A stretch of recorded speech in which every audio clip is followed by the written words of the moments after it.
Welcome to Life, Lessons, and Laughter with your host, Glenn Ambrose.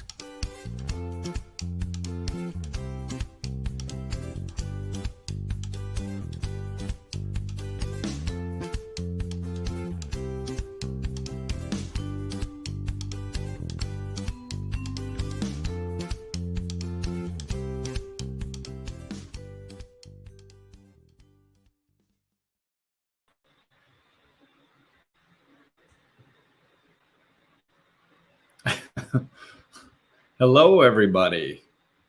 I bet you can't see me yet, though. Yeah, there, now you can. Hello. Welcome. Join me. Say hello. Let me know where you're watching from.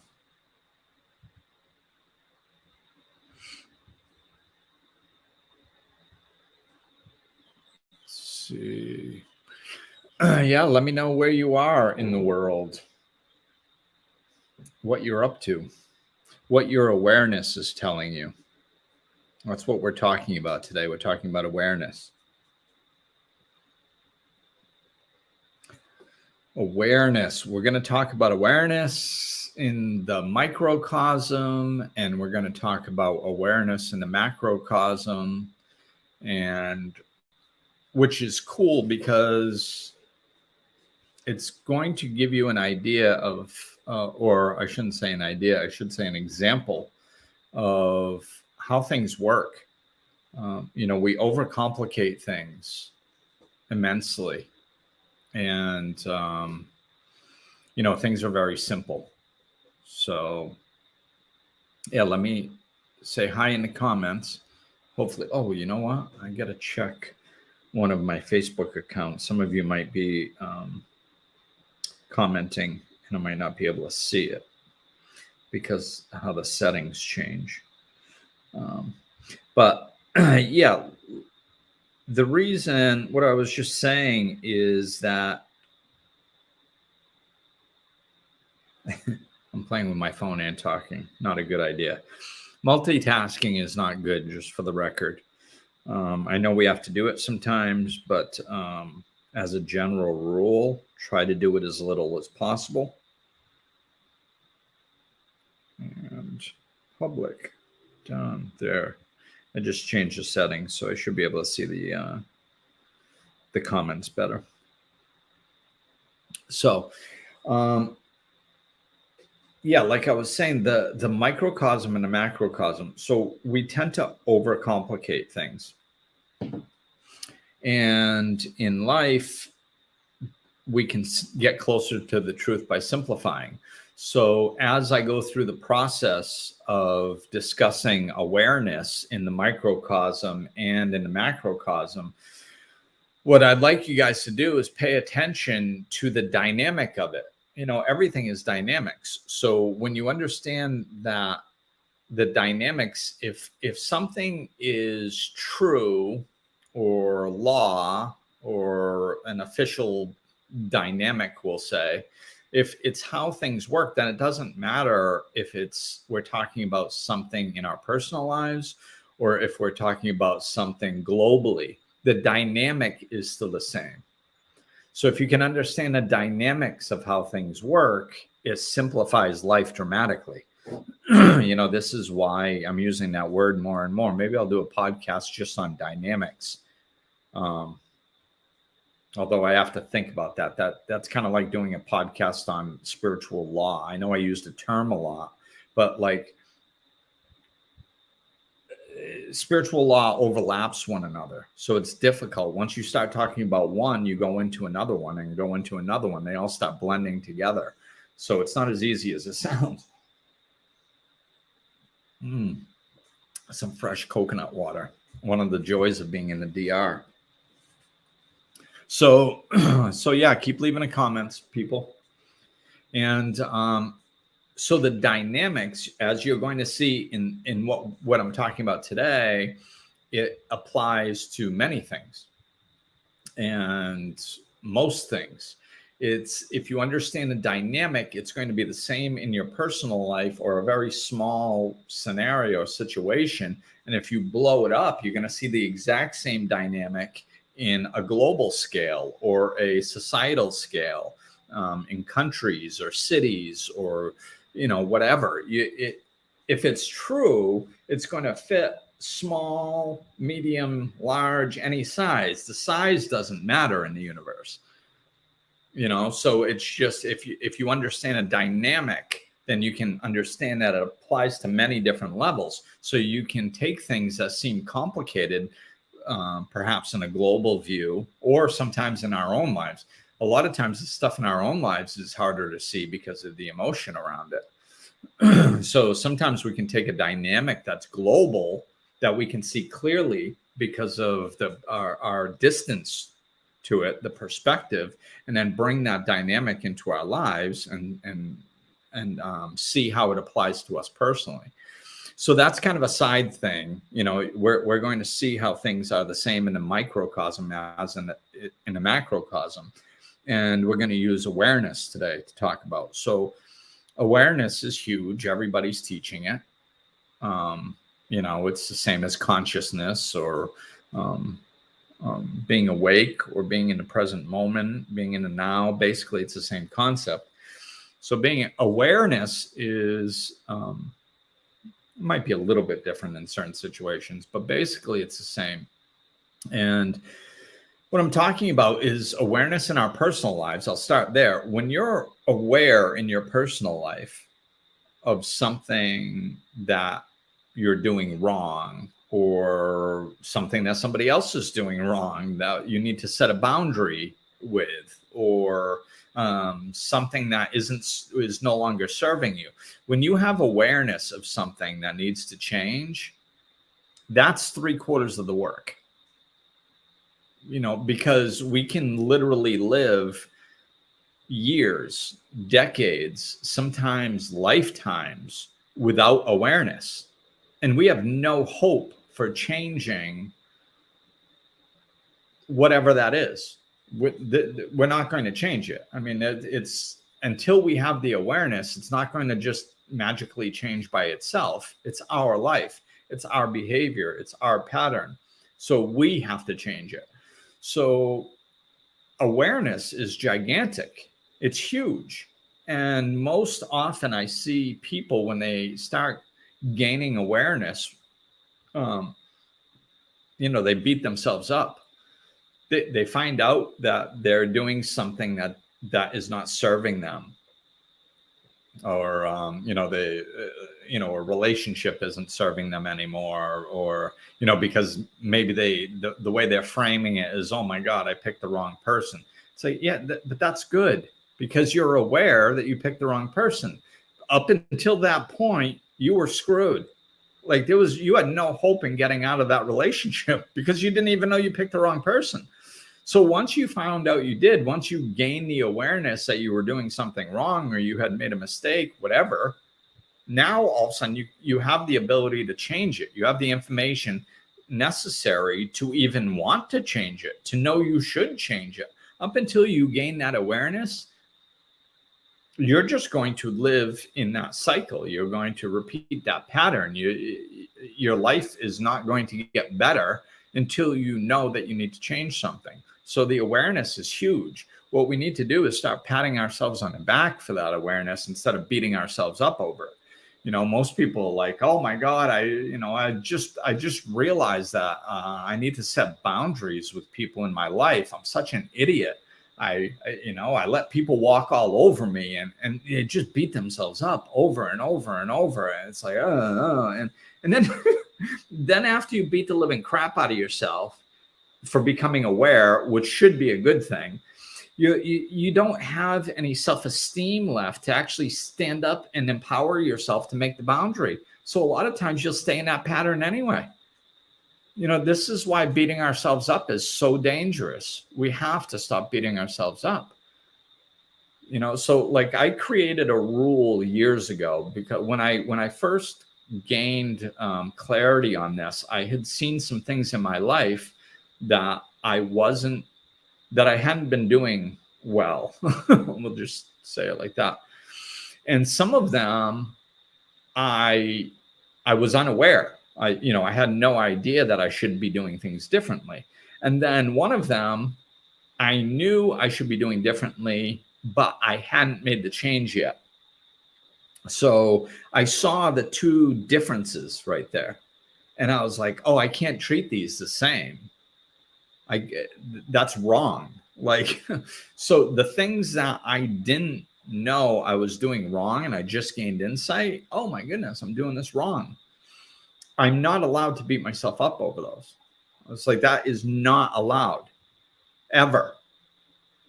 If I did not know better, I am not allowed to give myself a hard time for that at all, ever, no matter what the issue is. It's not allowed, because it wasn't my fault, because I didn't know. I wasn't aware. How can I beat myself up for doing something that I wasn't even aware that I was doing, or that it was wrong? That's not fair. So I'm not allowed to beat myself up for doing anything wrong that I didn't know was wrong. But by the same token, there's this other thing that, like, I did know I should stop doing it, but I hadn't stopped doing it yet. So I was like, okay, well, I can't allow that, because, that's just knowingly not advancing in my life, not expanding, not growing, consciously not growing. That is not good. That's not good energy to live in. I'm telling you, if you know you're doing something wrong and you allow yourself to continue to do it, there is a really bad consequence coming. It goes against the laws of nature, because we love ourselves, and we're supposed to be supporting ourselves. We're supposed to be, doing what's best for ourselves, expanding, becoming better versions of ourselves.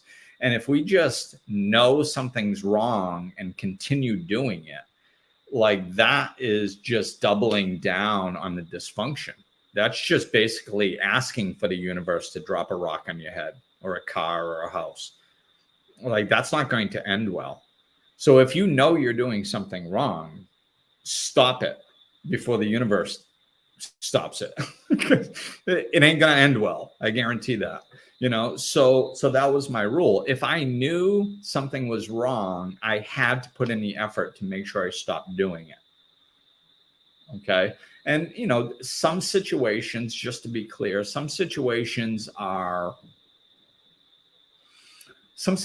it takes a little while to learn a new behavior, right? I'm not going to beat myself up for that too. I'm talking about, like if I'm in a relationship, okay, and I know that it's not going to work out, and I need to break up with this person, and I don't break up with them because I like having somebody around, and it's, it's just selfishly serving my purpose. That's what I'm talking about. You need to break up with that person, because there's going to be a karmic backlash that comes that ain't going to be pretty. So we can't do stuff like that. That's what I'm talking about. The things that you can actually just stop. It might not be easy, but you do have the ability to just stop doing it. You have to stop. If it's a conditioned behavior that's going to take you a little while to change, that's different. You got to give yourself a little leeway. We got to be realistic. We have to be fair with ourselves. So, if you have whatever, I can't think of an example right now, but if there's, like, let's say dealing with your family, let's say you deal with your family and you get triggered when they do certain things, and you're like, okay, I'm going to really anchor into myself here and this spiritual work, and I'm going to reframe this stuff, and I'm not going to get triggered by them anymore. And then all of a sudden they trigger you, and, like, you can't beat yourself up over that. That might take a little time and consistency to overcome that, because that's a pattern of behavior. Okay. So that's not what I'm talking about. So I'm talking about just something, if you know it's wrong, you have to stop it if it's within your power. So you can't beat yourself up for that. So awareness is the foundation of what I'm talking about. If you're aware that you're doing something wrong and it's within your capability of changing it, I highly recommend changing it immediately.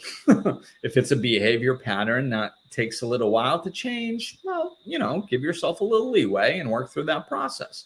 No, it's going to take a little while to go from here to here, so just because something happens once doesn't mean that you've screwed up. Oh, I said I'd never do that again. It's like, yeah, but was that realistic? So let's see. Hey, Mike, I'm aware. Yes, you are. And you're becoming more aware. And serenity. Thank you for joining me. I know who you are. I know your real identity. Ruthie, thanks, Ruthie, for inviting people. Thank you, everybody, for watching. So we're talking awareness. So we're, I kind of, went off on that little side tangent because I think it's important about, how we treat ourselves when we're becoming aware. But I'm going to get back to the main topic, which is awareness itself. It's that other stuff that we don't know we're doing wrong. And we're on the spiritual path and we start waking up and we go, oh my God, and we're seeing these things that we're doing, or we're talking with our other spiritual friends or life coaches, and we're getting insights and clarity on why things have been going wrong in our lives, and we're becoming aware. Don't beat yourself up. That is 75% of the work, because you couldn't change it until you got to that point. So you could have lived 40 years the same dysfunctional way, and that moment you get awareness, 75% of the work is done. Now you have the ability to change. Now you have the ability to adopt something new. Might take a little work, but you have that ability now. So most of the work is done. Now it's just the last 25% about learning how to change that behavior, whatever that looks like. So awareness is gigantic. It's gigantic. It's the cornerstone of not only making good decisions. The reason I said in the beginning that this awareness can be slightly different than consciousness, or the power of now, or all of the other terminology, is because sometimes awareness is used in different ways. Awareness is used in a way of becoming awoken, or becoming present. It's like, oh, I'm aware. Yeah, okay, cool. And it can also be used in terms of becoming aware of what's dysfunctional in your life, of specific things, as opposed to just becoming conscious, right?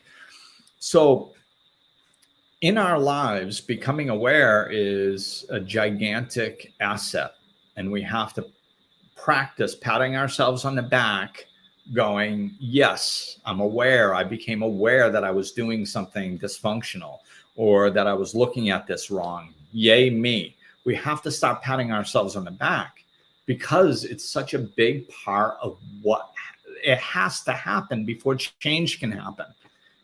So if we're punishing ourselves because we find out we're doing something wrong that we didn't know was wrong, it's just defeats the purpose. So in our personal lives, this can take a lot of different looks. Collectively, this is what's happening in the world right now. And this is one of the reasons why I want to talk about this subject, is because it's the same in our personal lives as it is in globally. Right now, what's happening is we're becoming aware of what the problems have been for a very long time. And even if we've made some small progress in certain areas, we haven't made much, like in a lot of areas, So like sometimes it seems like, that we'll get a bone, we'll have a problem of people starving all over the world, and somebody will, didn't they have a big concert like that in the 80s? Maybe some of you people around my age might remember that. I think they had like some big, feed people freaking concert or something with big name people, and then we feel like we're doing something. and all this money gets raised, or or something gets talked about on the news, how they just dropped off a bunch of money's worth of food or whatever, so we look at and we go, oh, look, we're trying to put we're trying to put some energy in a direction of solving a problem, and it's a big problem, but we made some progress and we feel good about ourselves. I mean, the fact is the fact that there's people starving on the planet today is absurd. It's absurd. There's absolutely zero reason for it. I mean, we can put people on the moon, but we can't figure out how to get unused food from one part of the country to the other part of the country, or from one country to another. I mean, come on. Well, we don't have planes no more. We can fly planes over to the other side of the world and blow up a country for their oil, but we can't deliver some food to some people. We can't figure out how to get water there. We can't figure out how to make composting toilets so kids aren't dying of diarrhea when you can buy a composting toilet for $40 on Amazon. I mean, come on. So we're not solving the world's problems, and we're starting to become aware of it globally. We're starting to become aware of the corruption that's in the world. We're starting to become aware of how money keeps funneling upward. We're starting to become aware of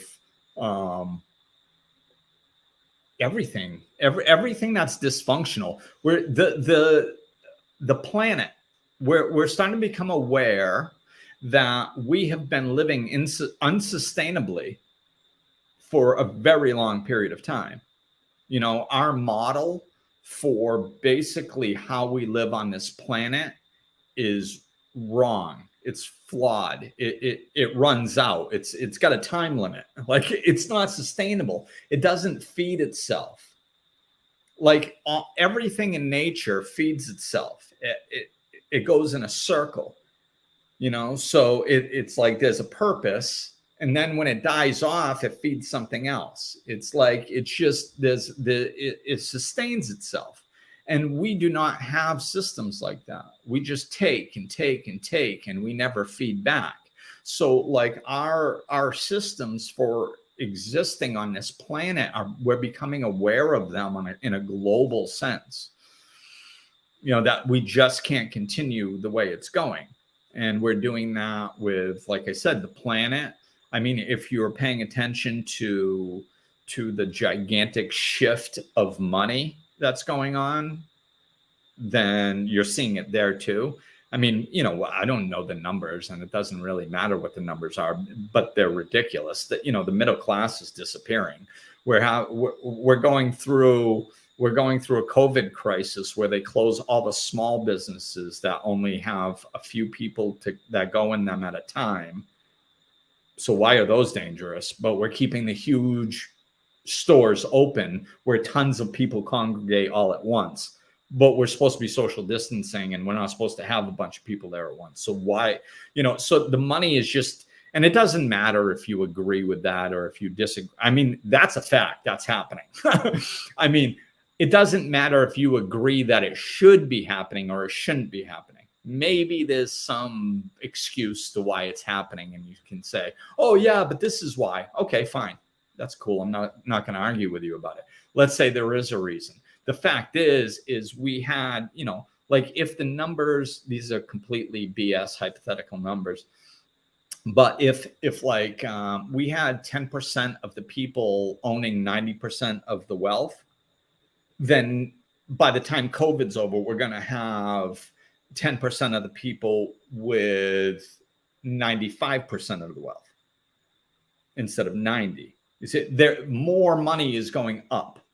All the big companies are having record profits during this horrible global pandemic. So I mean, like, that's unsustainable. Like, that can't happen forever. And it's been happening for a very long time. This has been, at least in this country, for couple hundred years. I mean, it started like that, and it's been going gradually more and more and more and more and more to a point. So like, in the United States. So I mean that it's been getting worse and worse and worse and worse over time. This is what I mean by unsustainable models. We have an unsustainable model where all money funnels upward, and we take from the planet, we don't give back. Like all this stuff, we're starting to become aware of it. It's more and more obvious. I mean, the political system is absurd. I'm not going to get into it, but I mean, if there's just the point that we had Trump and Biden as the two to choose from, to me is absolutely absurd. I mean, just that we got to that point, that those are the two people that we have a possibility of representing the country from. Even if you like one of them, I mean, they've both been proven to either lie or be bad people or both. I mean, it's nasty. It's nasty, the political system. So absolutely everything is getting to the point where it's close to failing. It's getting worse and worse. The normal average person can't just sit back and pretend that like, nah, everything's all right. I walk my dog, once a week, and over at the dog park, and we have a good time, and there's food on the table. So like, it's getting worse and worse. And we're seeing that on a global scale, and we're seeing it on a country scale. A lot of people are seeing it in their particular states. There is some serious problems in this world, and if we're focused on those problems, which most people are, it causes fear, it causes distress. And I mean, from a I don't know how to phrase this one, so try to be kind, from an unaware perspective or from an unconscious perspective, that's natural. I mean, hell, it freaks me out a little bit when I'm looking at all this stuff, but that's not where I'm taking you. Okay. So where I'm taking you is we have to understand that this is a good thing because it's awareness. It's awareness. When we're not aware that things are getting worse and worse and worse by the year, they are bound to continue. So we have to stop looking at how messed up everything is and get so hopeless and depressed and, oh my God, the world's falling apart. Like, good, it's falling. It's dysfunctional. It's unsustainable. Of course, it was always going to fall apart. Anybody that looked at this system and how it worked could have told you it was going to fall apart 200 years ago. Of course it's going to fall apart. It's unsustainable. By its very nature, by the dynamics in which it works, it does not feed itself. It doesn't sustain itself. It does not match natural law. Human beings are the only thinking ones. And for some reason, we use that thought to determine that we were above nature and we could do whatever we wanted and we could get away with it. And we have. For hundreds of years, thousands of years, technically. We've been doing it for thousands of years, but it's always been doomed to fail because it doesn't coincide with nature. It doesn't coincide with nature's laws. So it's unsustainable. You can't, everybody, back, I think it was like the 80s or 90s, the pyramid schemes, became popular. And they're like, oh my God, they're made illegal. Why? Because they're made to fail. That's why. Because at some point, they're so made to fail. They're so unsustainable that they actually pass the law against them. But that's what we're living in. We're living in a way of life that is unsustainable. So of course it was going to fail. But that's not the big thing that's important is that it is failing, and that's a good thing. And we need to start embracing that because now is when we get to usher in a new way of being. We get to choose a more sustainable way of life and create a new paradigm. That's what we're actually doing. That's what all this is about. The old, if something is unsustainable, eventually it dies off, and I mean, if we don't change, we'll die off as a species. That's not, I'm not trying to be grandiose. It's just, that's how it is. I remember many years ago, I heard Eckhart Tolle talking about this, and, he's so just chill and peaceful. And I loved it because this is how I feel about it. He was there. They're like, what's the point? And he was, I don't know if it might've been when he came out with a New Earth, that book. And he was talking, he said, well, consciousness is trying to raise and to a higher vibration, and basically matching the vibration of what we call heaven. So we'll have a new heaven and a new earth once we raise our vibration here on the planet, and everything's going to be peaceful and loving. And a lot of us are working towards that. We're creating it in our own lives, and then it's spilling over. And collectively, if enough of us do that, then, we could have a new heaven here on earth. So he was saying, we're kind of in a race right now where consciousness is trying to raise, but the dysfunction that we've been living in is also, getting worse. So it's just we're just kind of waiting to see which one wins. It's like we will either become conscious enough to usher in a new reality, a new paradigm, and live in a reality based in based in love, that is sustainable for all life, and we'll rise up. And we have a way out, is what I'm saying. So we can do that, or we could end up killing ourselves off as a species. I mean, it wouldn't be too crazy for somebody to get their finger on a nuke button at some point and start a chain effect where everybody's nuking everybody, and we're all dead. So I'm eternal, so I'm really not too concerned which one. I'm fine either way. So I mean, I'm safe. I'm peaceful. So that I'm really not too concerned about which way we go. Of course, I'm bringing in the new paradigm because it's more loving, and it'd be wonderful. But if we have to go start over somewhere else, whatever. I mean, I'm eternal, and so are you, by the way. So my point is that as we become aware, which the entire world is, that a lot of things that we're doing are unsustainable and they don't work. I talked about the macrocosm. A lot of people are realizing it in more of the microcosm, which is their own life. This is how perfect the universe is that there is always something to be learned. Every situation is either a problem or an opportunity if you look at it. It just depends on how you look at it. So everybody's looking at COVID, or many people are, as this huge problem. I see it as an opportunity. It's been an opportunity for my life, for me to make moves and do different things in my own life. But I mean, it's an opportunity for us to look at what doesn't work. A lot of people lost their jobs. A lot of people were unemployed for multiple different reasons. A lot of people started working from home. What I'm saying is a lot of people's daily lives changed.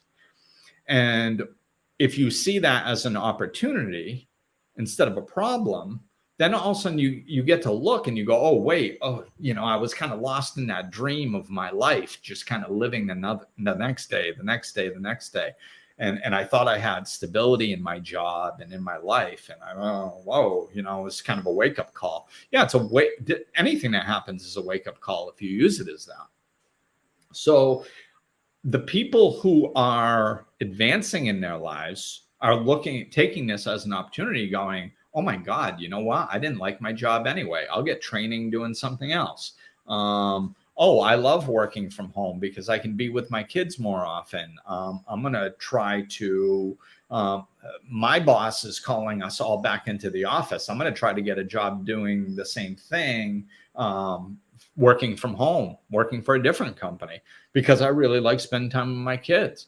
Like there, you know, it's an opportunity for you to change your life when you're looking at it. And, you know, hey, if you like your life, it's bringing you joy, great. Go, you know, you can go back to your normal routine, you know, if you liked it. But if you didn't like it, it's a huge opportunity to change it. You know, everything got shook. The whole world got shook. So it's like, okay, wait, you know, let the dust settle here and say, oh, well, am I going to spend my energy going back to a life that I didn't like? Or should I create something different that I like more? You know, this is, do you see how it's the same dynamic no matter what we're talking about? If you're talking about your personal life, you can bring this even smaller down into just a relationship or what car you're driving. It doesn't matter. If you're aware that there's problems, now you have an opportunity to fix them. Before you had that awareness, you didn't have the opportunity to fix it. You know, it's like if you have a nail in your tire and it could go flat and blow off, and, you know, driving down the highway and the car flips and people could die. That's a dangerous situation. If you're like, hey, there's a nail in my tire. Oh, you just got awareness. I'll get that fixed before something bad happens. Yeah, that's an asset. You know? So we have to stop beating ourselves up for the awareness, or once we're aware, like globally, even more, everybody's going, oh my God, oh my God, oh my God. Everything's messed up. This is really bad. This is, everything's closed and everything, like, oh my God, oh my, like, stop staring at the problem. There's something going on. There's something going on. And no matter what is happening, it is never good or bad. It just is. The pandemic is not bad. It just is. It's what you make of it. Do you want to change your life? Then try to change your life. You don't want to change your life. You like it as it is. Good. Then don't change your life. But it's an opportunity, not a problem, unless you see it as a problem. You know, and that's, of course, that's easier to see when, depending on your circumstances. You know, a lot of time, like when I've left jobs that were not serving me, and it caused, one time I left a job jumping into something else that I should never have jumped into. And the only reason I did it was because I had been stuck at a job that I hated for 3 years. And I was like, I'm going to be damned if I make it 4. I'm just not. I don't even care what I do. I'm just not doing this. And I jumped into something else that I had no business doing, and I had to quit that job. So then I was jobless for months, trying to figure out how to pay child support and keep a roof over my head. You know, it sucked. But so during that time, it was very difficult to not fall into the victim of my circumstances and go, oh my God, this is horrible. Like, oh, why did I quit that other job? Or you don't understand, I have a kid to take care of, and all that. Like, but that doesn't serve me. If I look at it, you know, I just had to, I'm not saying it was easy. There was plenty of moments of fear and difficulty during that time, but I kept going, like, I have an opportunity here to create something different. And then I ended up taking a job that I hated again. Why? Well, because I needed to put food on the table. You know, I needed to have a roof over my head. And, you know, and it was a very difficult situation, that job too. And then why is this happening to me? It's like, you know, I was making half of what I was making at the previous job. I could barely survive on it, and I was working twice as hard. It was horrible. But, you know, what was I going to do? You do what you have to do, and you keep moving forward, looking to create what you want to create. And I didn't have awareness that I wanted to be a life coach. I didn't even know what a life coach was. You know, I didn't know what I wanted to do. I was still half figuring out what I didn't want to do. Well, you know, like, whatever, man. I didn't have the awareness yet. Not going to beat myself up over it. I did the best I could. But what I'm trying to do here is let you guys see that, you know, one of the most difficult things, because like I said, I've even had difficulty doing this at certain times throughout the past 5-6 years.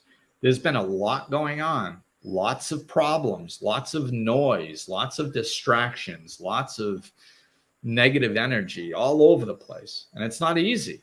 But we have to look through that. If we're going to create a new paradigm based out of love, we have to start doing it somewhere. And we each have to start doing it in our lives, because that's what accrues to the global. That's what accrues to the societal. You know, we talk about our government like it's separate from us, or our country like it's separate from us, or the world like it's separate from us. And it's not. It's a collection of us. So as more and more of you become aware, and if you disconnect from the problem, it looks like problems. Oh my God, it's falling apart. Oh my God, it's ugly. Oh my God, it's noisy. Oh my God, it's scary. Oh my God, oh my God. Stop doing that and just go, yeah, well, it was unsustainable anyway. Yeah, it's falling apart. It is. But then what? You know, then what? Follow it all the way through. Then what? What happens when a tree dies? You know, if your tree falls in your front yard and you spend the next like 10 years sitting there every day, walking out, looking at it, going, oh my God, it's decaying. Oh, it's falling apart. Look, ants are eating it.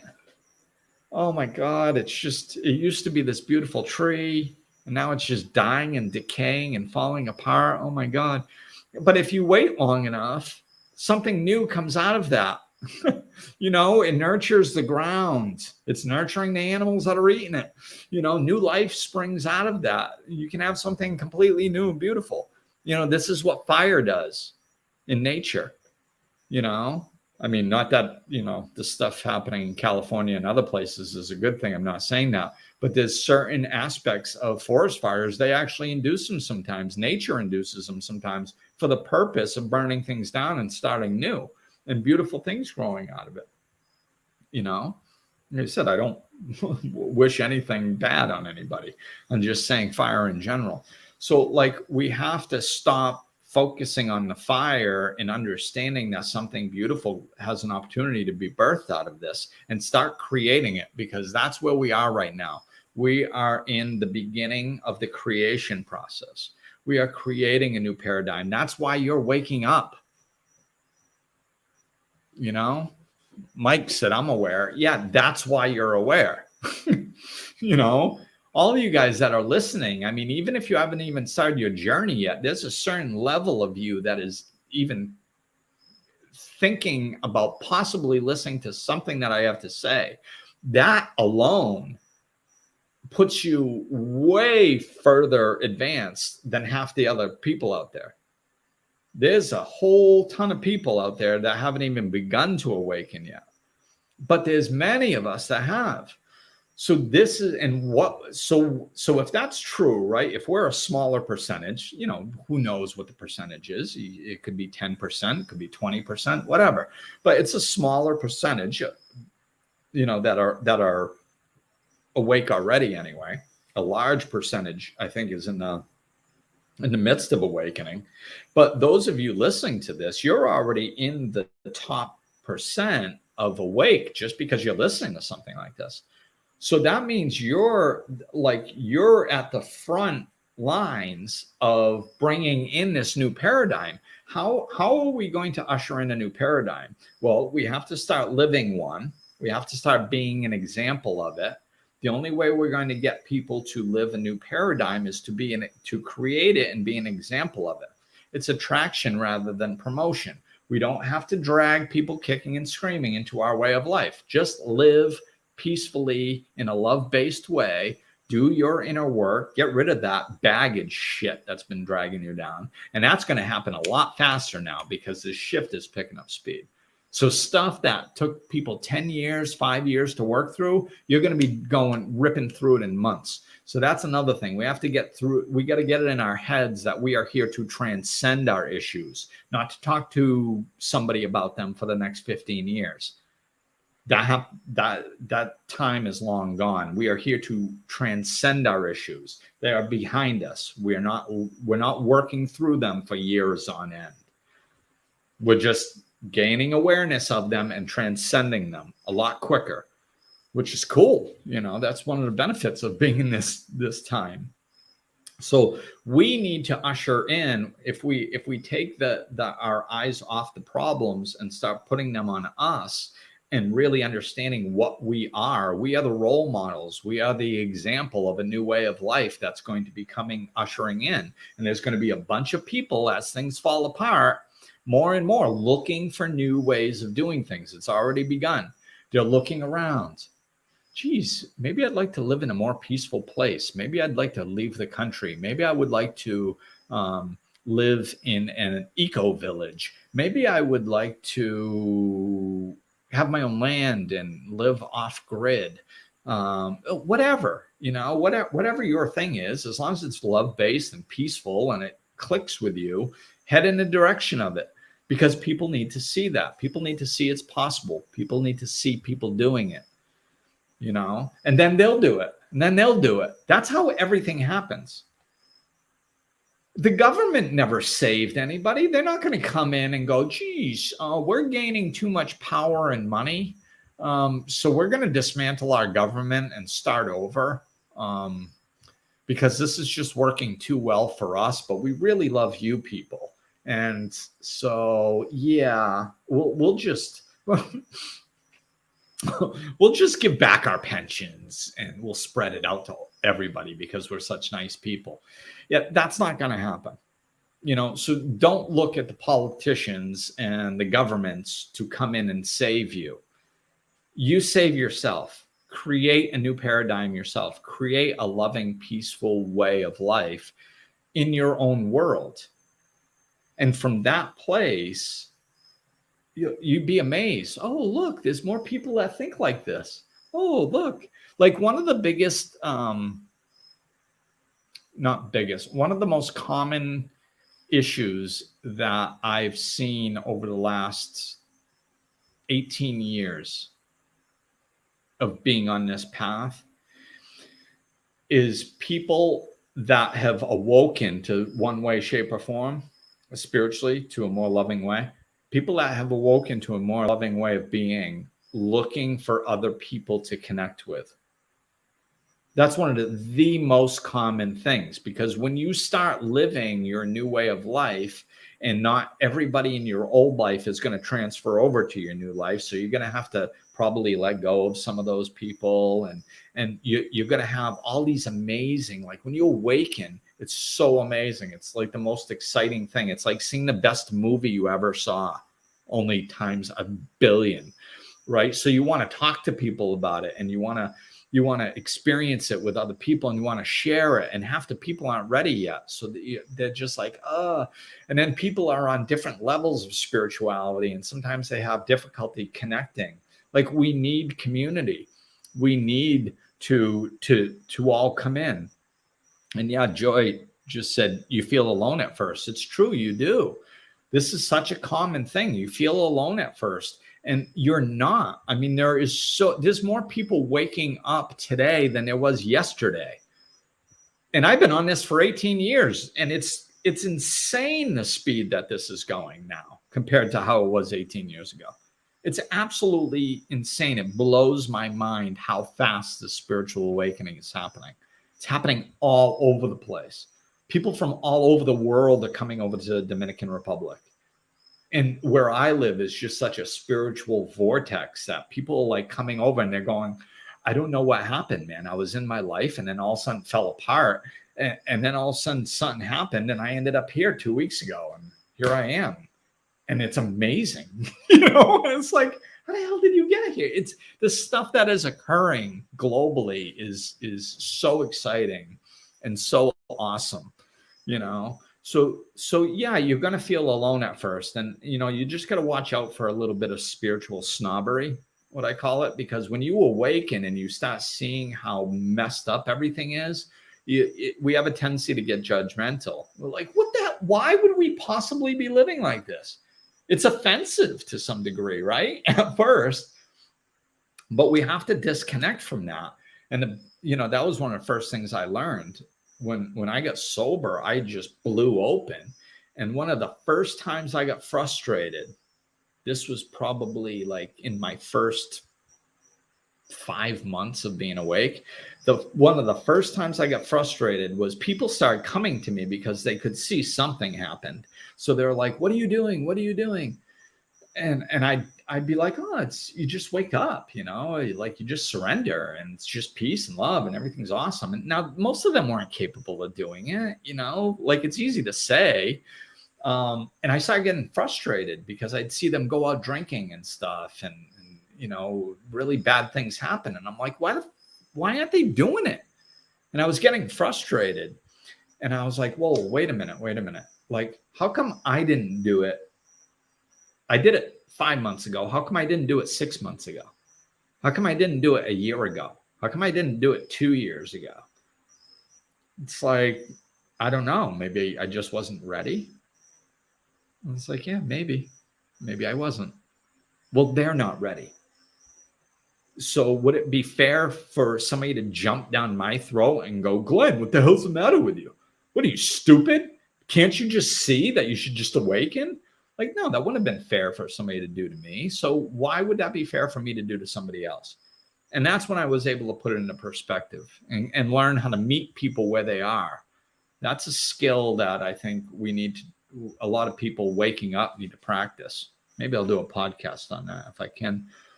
But it's just meeting people where they are. Like, I don't know if it's because of the way my mind works or because I'm supposed to be coaching people that I can just do that. Or I don't know if a lot of other people can do it, but I know it can be done. I don't judge the people that I'm talking to. Whoa, geez, they said something that I understood 4 years ago. What are they, stupid? No, I don't think that. I meet them where they are. I understand where they are. So every conversation is based on the energy that they're in at that particular time. So it's not, I don't view it as me up here and them down here and me having to like go down to their level. It's not like that at all. I just meet them where they are, and it's still a spiritual conversation. It's still enjoyable. It's still solution based,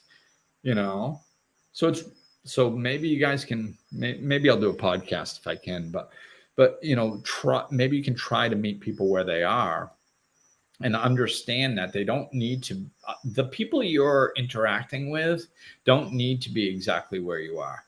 Like maybe they're at a space where they're enjoyable to go grab coffee or lunch with, but you're not going to open up your heart and in a real vulnerable, scary position, or you're not going to share the most intimate details of your life and get spiritual guidance from them.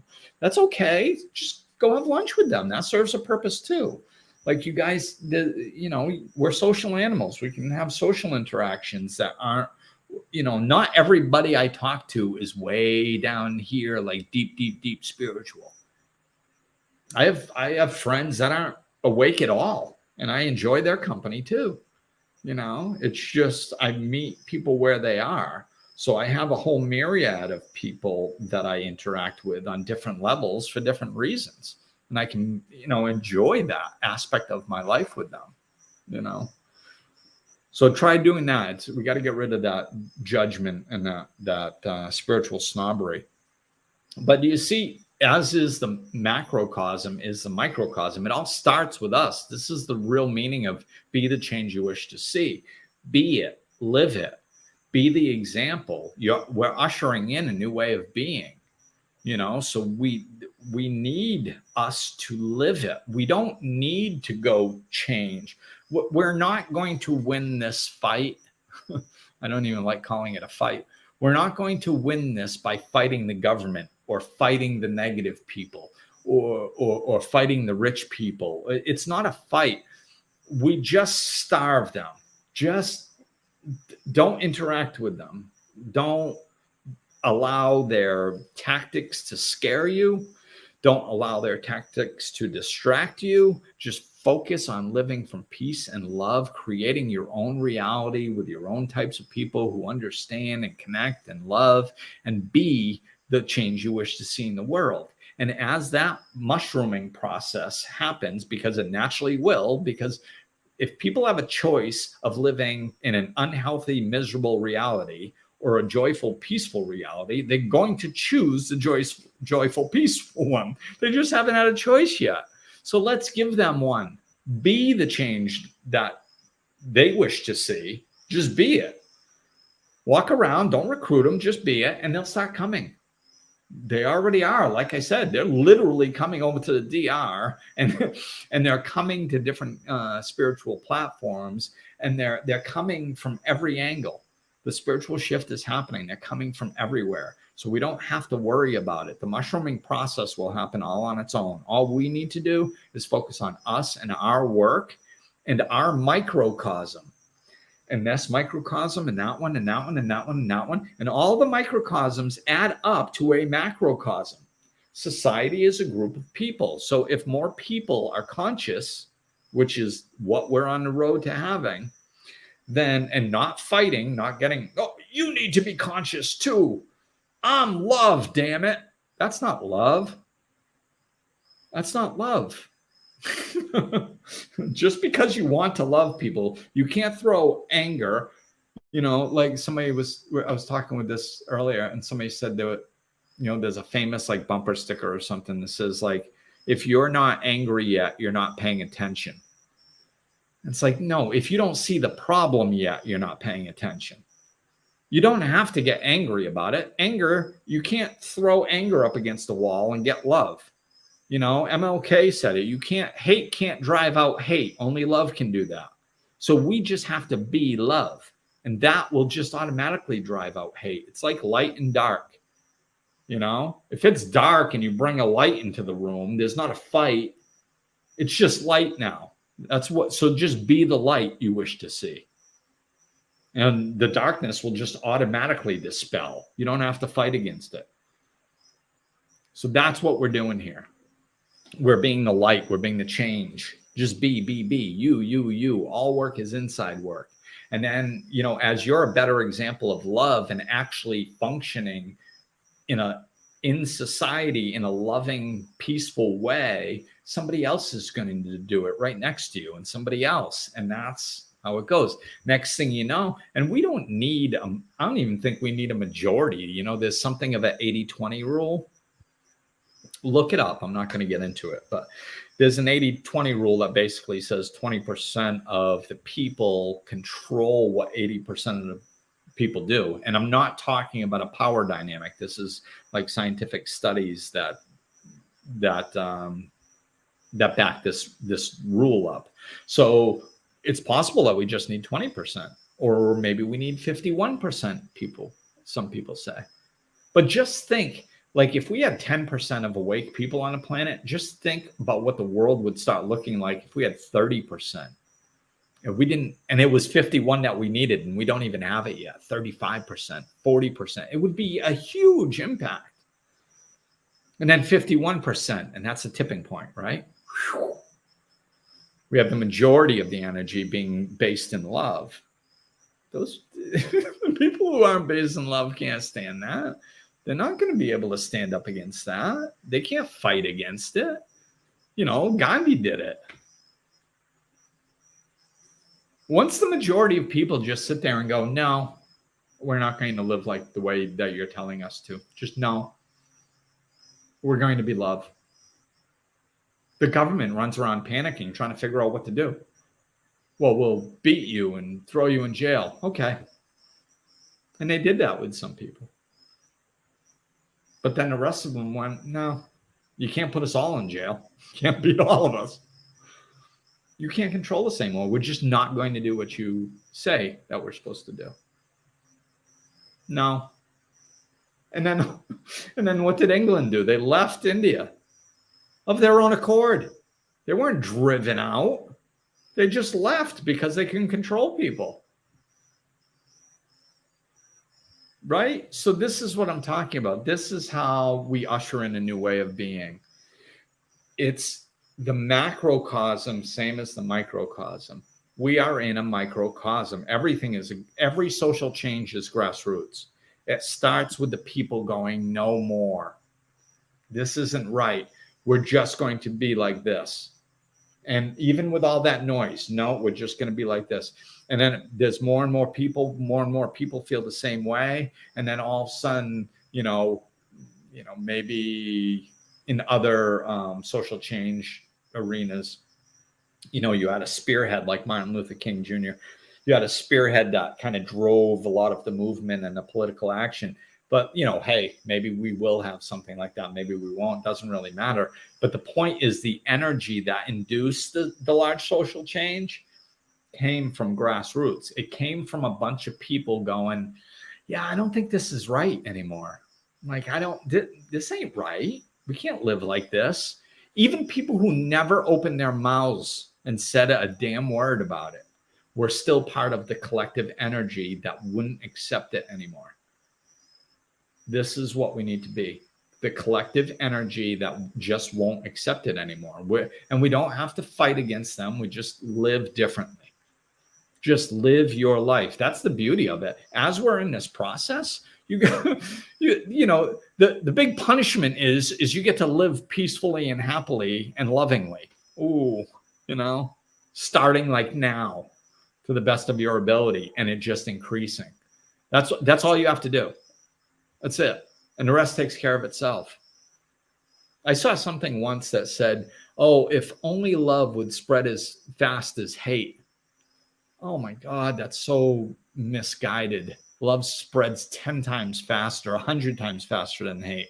Hate is unnatural. It doesn't feel good. Nobody walks around going, geez, I wish I could hate today.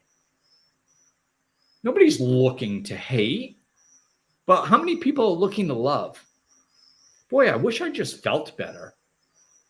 I wish I wasn't angry all the time.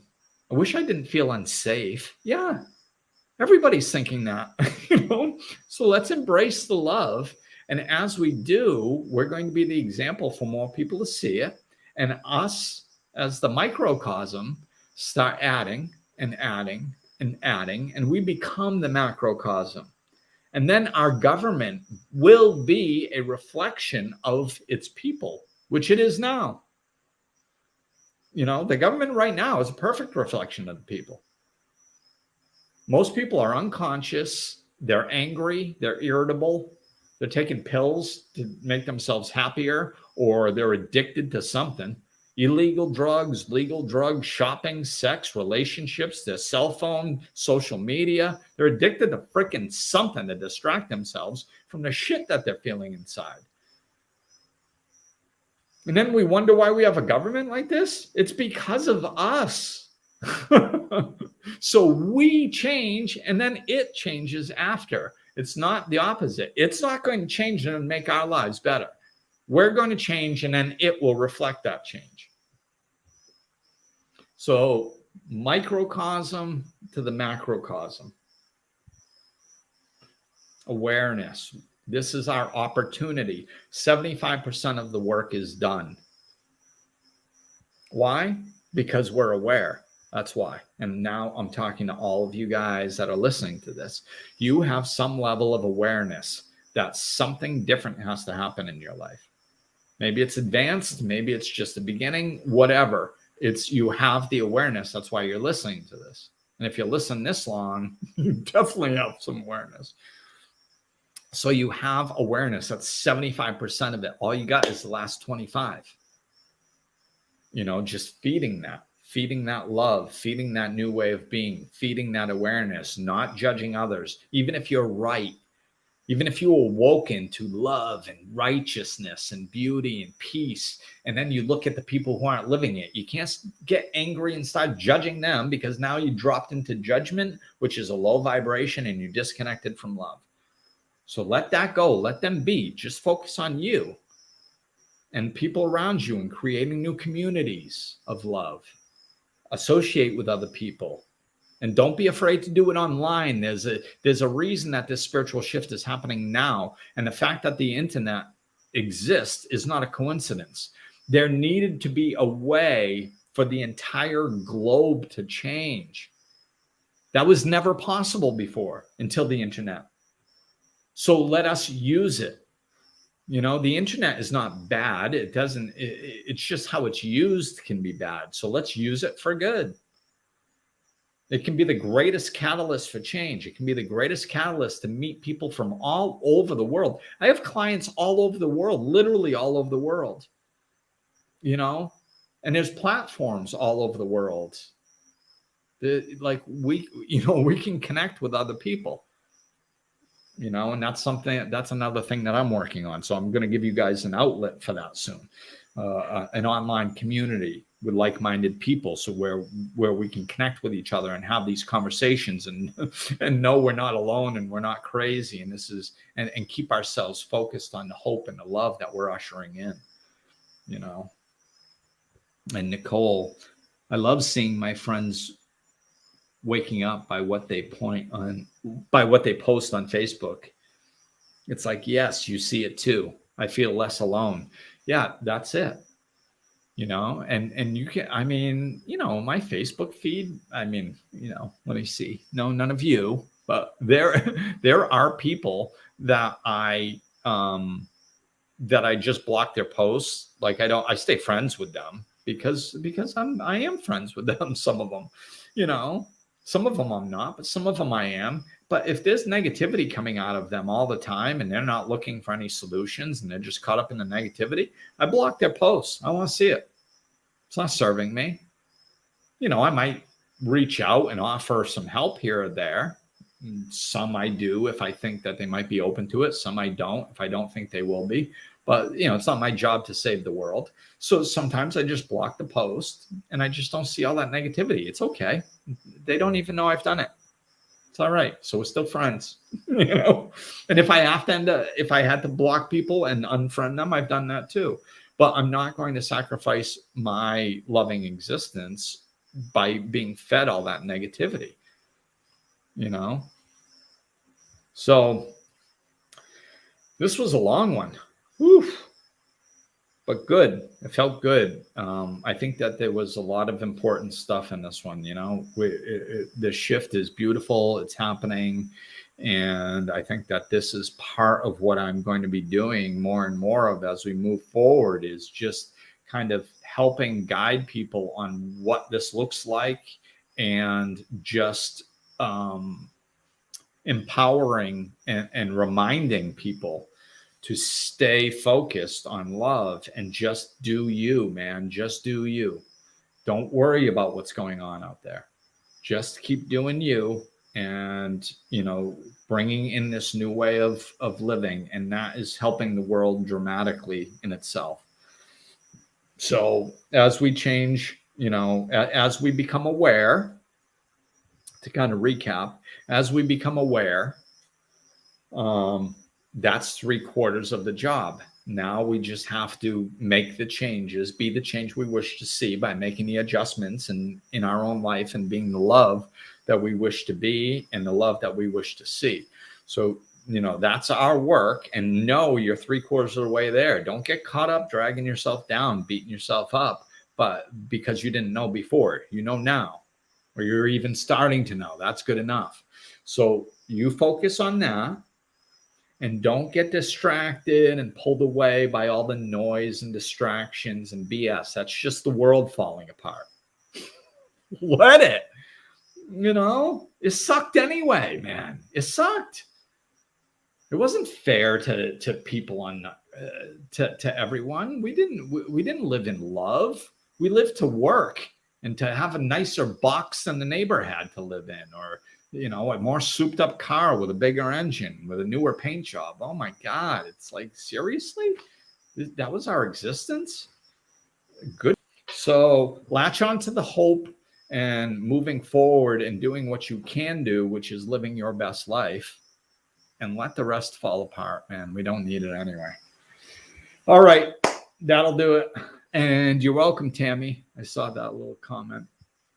I'm going to try to end this. and you're welcome, Joy. Let's see.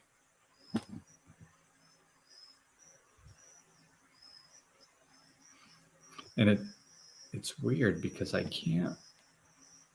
Oh, there we go. You guys, it's not important, just technical stuff. I got it. All right, peace out. Thank you. Looking for more? Check out over 200 episodes of Life Lessons in Laughter, or click the link in the description of this episode to connect with Glenn directly.